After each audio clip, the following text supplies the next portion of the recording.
말도 많고 탈도 많았던 나는 솔로 18기가 종료됐고요. 19기 모태솔로 특집이 시작됐습니다. 그 18기가 워낙 다들 비주얼이 좋다 보니까 비주얼에 대해서 실망했다는 사람들도 굉장히 많았는데요. 저는 어떻게 보면 실제 사람들이 나와서 진실된 모습을 잘 드러내는 점이 나는 솔로의 특장점이라고 생각을 하고요. 그런 면에서는 오히려 낯설 19기에 나오시는 분들이 주변에서 흔히 볼 수 있는 외모라서 더욱 더 좋았던 것 같습니다. 남자 출연자 리뷰를 시작하겠습니다. 영수 같은 경우는 타이틀이 1도 사랑도 직진, 영수라고 이제 되어 있었고요. 컴퓨터를 굉장히 좋아했다고 합니다. 그래서 이제 썸도 못 타봤고, 뭐 소개팅 2번은 했었는데 편하게 말도 잘 못하고, 뭐 그랬다고 하고요. 한양대 컴공 대학원을 나오셨고, 지능로봇 경진대 장려상까지 탔던 굉장히 멋진 분이십니다. 이상형으로는 일을 잘하고 열심히 하는 사람을 이상형으로 꼽았었고요. 이분이 굉장히 이제 지적으로 보이는 이제 외모신데 조금 들어 보이는 외모시기도 하시죠. 그래서 그런 점이 사람들한테 어필이 될까 싶기는 한데요. 그 여자 출연자들 중에서 성실한 사람을 이제 그 이상형으로 꼽으신 분들도 꽤 많았었거든요. 그러다 보니까 그런 면이 어떻게 좀 잘 어필이 될지 그런 것도 좀 지켜봐야 되겠습니다. 다음으로는 영호입니다. 순박한 열정남이란 타이틀이 있었고요. 박스를 2개 가져오셨는데 이분이 이제 고향에서 사과 농사를 하시는 분이에요.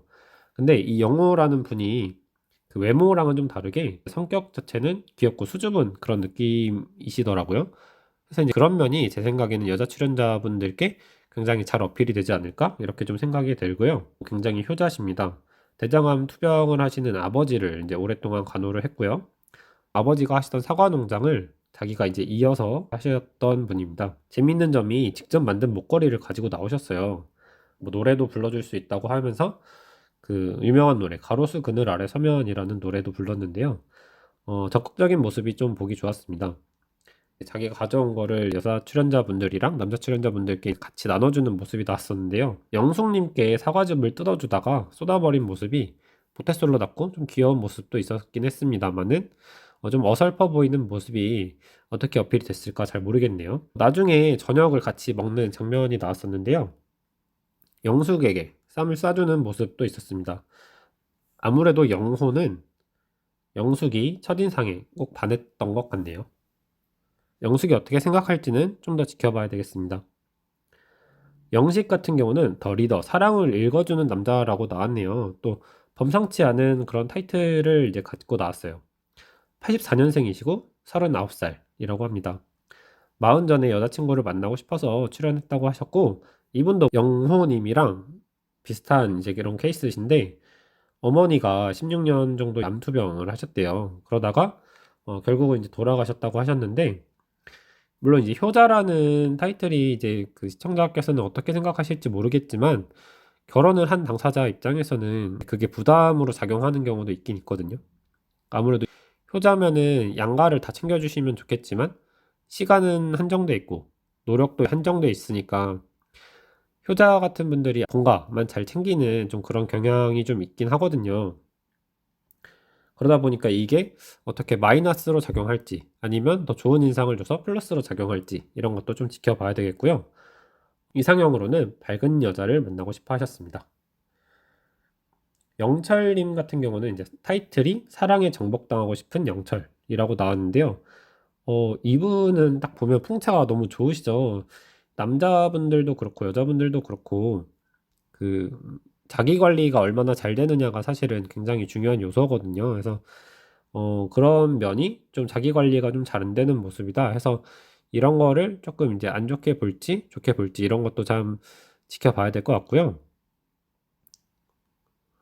오히려 영수, 그러니까 18기 영수처럼 그런 곰돌이상을 좋아한다고도 하니까 또 이제 그런 취향인 여자분들이 계실지 그런 건 좀 더 지켜봐야 되겠네요. 이분 같은 경우는 저녁에 밥을 주면서 분위기를 풀어주려고 굉장히 노력하는 모습도 있었고요. 순자님에게 쌈도 싸서 먹여주는 이제 그런 장면도 나왔었는데요. 뭐 단순히 옆자리라서 그렇게 준 거라고 얘기를 하네요. 이런 행동 하나하나가 사실은 이제 플러팅으로 보일 수도 있는 모습이라서 아무래도 좀 주의를 할 필요는 있는데요. 모태솔로시다 보니까 실제로 플러팅인지 아닌지 그런 것까지는 잘 모르셨던 것 같아요. 초안지 얘기를 하셨는데 시사에 대한 상식도 좀 엿보이는 게 아무래도 지적인 모습이 좀 보여서 굉장히 기대가 됐습니다. 광수님 같은 경우는 타이틀이 사랑 앞에 길을 잃은 어린 양이라고 나왔습니다. 이분 같은 경우는 좀 잔 걱정이 많으신 타입이시래요. 비행기를 타게 되면 비행기 사고를 먼저 검색하시고 조금 이제 부정적인 그런 마인드가 있으신 분들 같아요. 하지만 이제 굉장히 공부는 잘 하시는 분입니다. 뭐 고대 대학원에 나오셔가지고 이제 법학과 박사까지 하신 분이시고요.